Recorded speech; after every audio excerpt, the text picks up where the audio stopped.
Yom Kippur, or the Day of Atonement, begins this evening at sunset. It closes the Jewish high holy days that began last weekend with Rosh Hashanah, the Jewish New Year. In the days between Rosh Hashanah and Yom Kippur, Jews are called to open their book of life and reflect on the previous year, to give and receive forgiveness for harms and hurts, to let go of what no longer serves, to recenter on right relationship with one another, with the world, with God, or with the holy.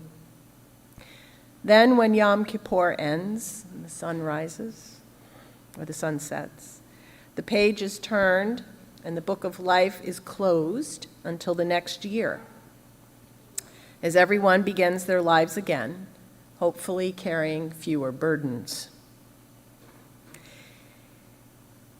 In the time of ancient Israel-Palestine, when the Israelites were still nomadic, and then later, when worship was centered around the temple in Jerusalem, it was not a book, but a goat who offered the fresh start. The priest would lay his hands on the goat, placing all of the confessions of hurt and harm and wrongdoing for the whole community on its head. And then the goat would be sent into the wilderness, hopefully taking all of those burdens with it.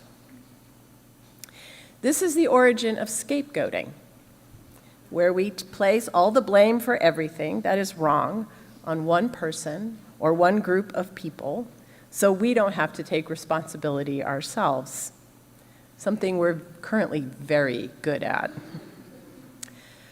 While this might be of great relief to goats, that they no longer have to carry these kind of burdens, it has proved to be a harmful twisting of the original intent of the ritual, which was to offer the community an opportunity to recovenant with one another and with God, to return to right relationship.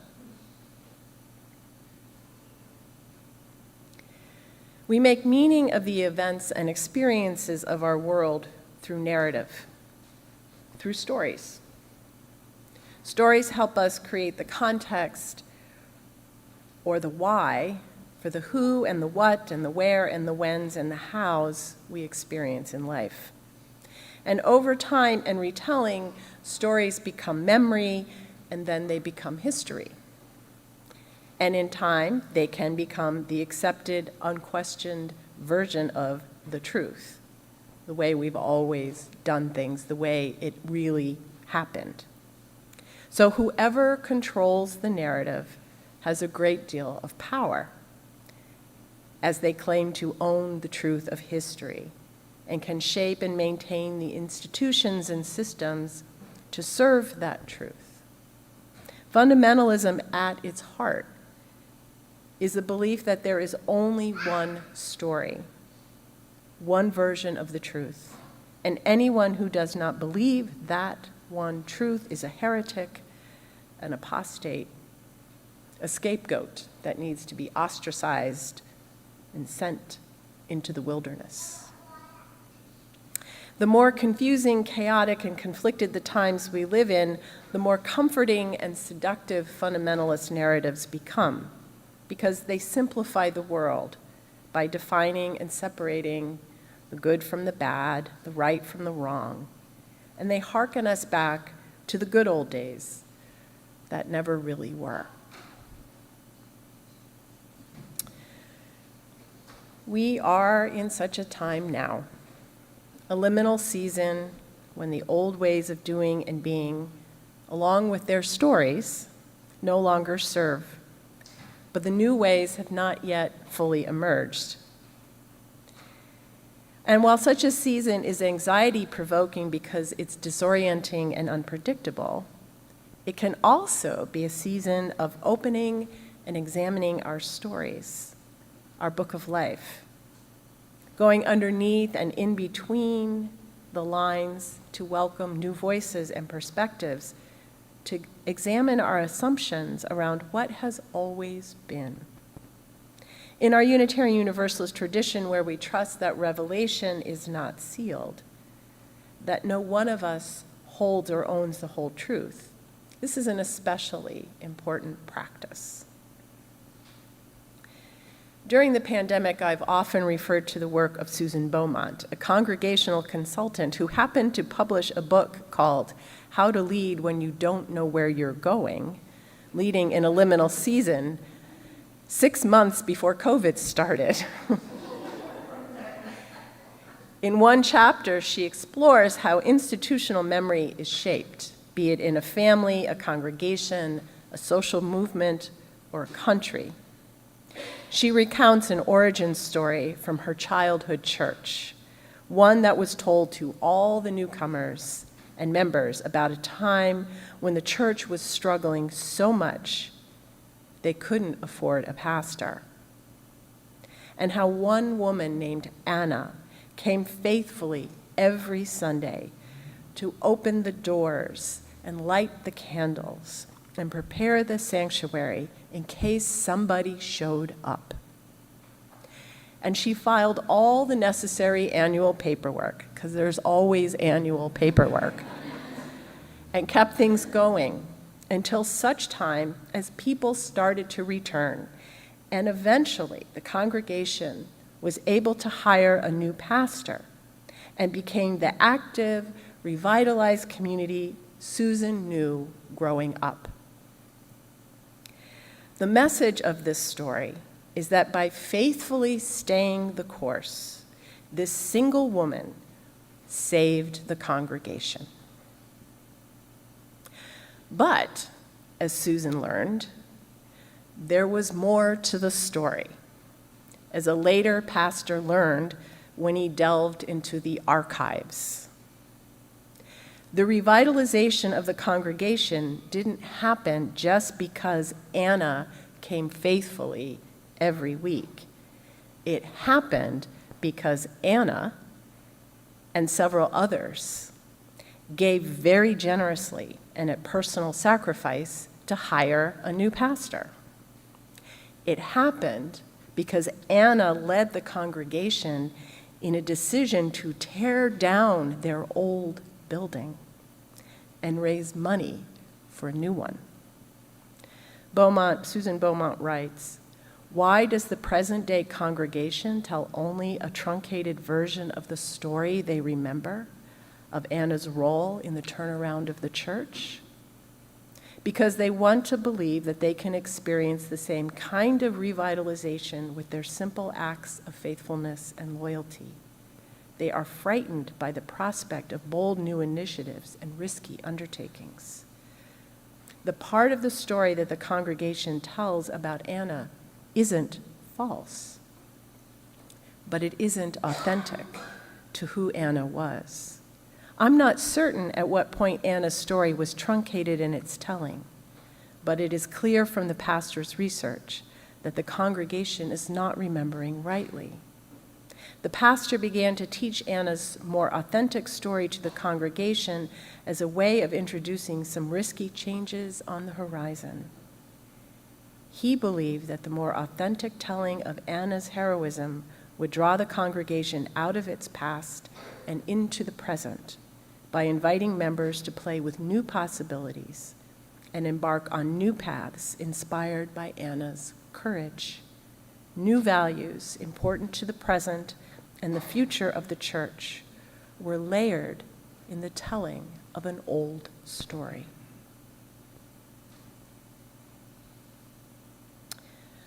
Last week, members of your standing committee, our congregation's board of trustees, and I attended a regional retreat for church boards led by the New England Regional UUA staff. I think there were about 15 congregations there. I'm not sure. A lot. We were packed from all over New England.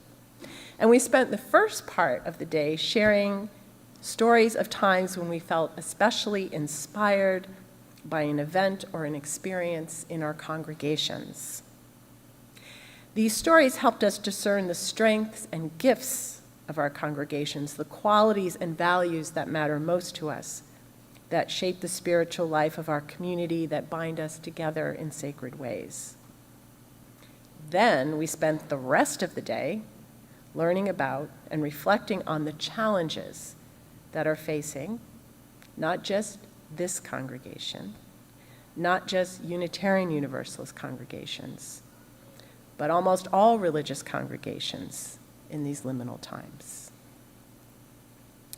The fastest growing religious group in our country is the nuns, N-O-N-E-S, and the duns, D-O-N-E-S. People who are longing for and seeking spiritual connection, but have a great mistrust of organized religion. Millennials and Gen Zers, overwhelmed by the demands of work and family, who carry more debt than wealth and have little to give of time or treasure, who have reason to mistrust not just religious, but others of our social institutions, and who face a very uncertain, even despairing future when it comes to the health of our country and our planet. So if we want to ensure not just the survival, but the thriving of our Unitarian Universalist congregations, how do we welcome the generations who are coming up? How do we adapt our stories to welcome and make room for their stories, for their children's stories, and their children's children? In her book, Emergent Strategy, community activist Adrienne Marie Brown writes, "My friend Gibran Rivera once articulated a question to me. What is the next most elegant step?" I love this question. Too often we come up with plans that don't take into account the fog on the horizon. Then we go off and the work doesn't happen, perhaps can't happen, and then we feel demoralized when our energy doesn't flow into the action or desired outcomes. Brown goes on, "An elegant step is one that acknowledges what is known and unknown, and what the capacity of this group actually is. An elegant step allows humility, allows people to say, actually, we need to do some research, or actually, we need to talk to folks not in this room, or actually, we need a full day to build this plan out into something realistic and attainable." In any conversation, and I would say in any moment of life, there is a next elegant step, one that is possible based on who is taking it and where they are trying to go. I love this question too. What is our next elegant step? What is our next elegant step as we continue to find our way out of the fog of COVID, the fog of a disrupted and disrupting political and social landscape, the fog of a planet which is giving us apocalyptic feedback through wildfires and torrential rain, excessive desert heat temperatures, and overheated ocean waters? Closer to home, what is our next elegant step for discerning how our beloved community can thrive and serve those of us already here and those seeking a spiritual place of belonging, of solace and sanctuary, of inspiration and hope? How do we discern together? How do we journey together within a living, saving story that is unfolding, whose ending is not known or promised, and is still very much shrouded in fog? Rebecca Solnit, a climate activist and human rights advocate, described our times in the modern reading as being deep in an emergency. She is speaking specifically about the climate, But as everything is interconnected, I think this can be applied to a whole host of issues. Her call to action, her response, is grounded in all things in the practice of hope, which sounds to me much like Brown's practice of the next elegant step. Solnit writes, "Hope is not optimism. Optimism assumes the best and assumes its inevitability, which leads to passivity, as do the pessimism and cynicism that assume the worst. Hope, like love, means taking risks and being vulnerable to the effects of loss. It means recognizing the uncertainty of the future and making a commitment to try to participate in shaping it. It means facing difficulties and facing uncertainty. To hope is to recognize that you can protect some of what you love, even while grieving what you cannot, and to know that we must act without knowing the outcome of these actions." Solnit's words about hope and about despair remind me that the stories we tell matter. The stories we live into matter, and we need to be thoughtful about what stories we welcome. We can choose to live into stories that are closed, that brook no question or dissent because the outcome is believed to be predetermined, whether that outcome be grounded in optimism, pessimism, or cynicism. As Unitarian Universalists, we are committed to living into stories that are open, where we accept that revelation is not sealed and the outcome are not known. But trusting that we have been given this life, this earth, in this time with one another. That there is a larger spirit of love that holds us and which we embody imperfectly by loving our neighbors and strangers and all of creation as kin. As we choose to turn a new page or take that next elegant step in this new church year, may we practice the discipline of hope in commitment to the values and vision of beloved community that we trust are worth living for, even if we don't know how the story will turn out.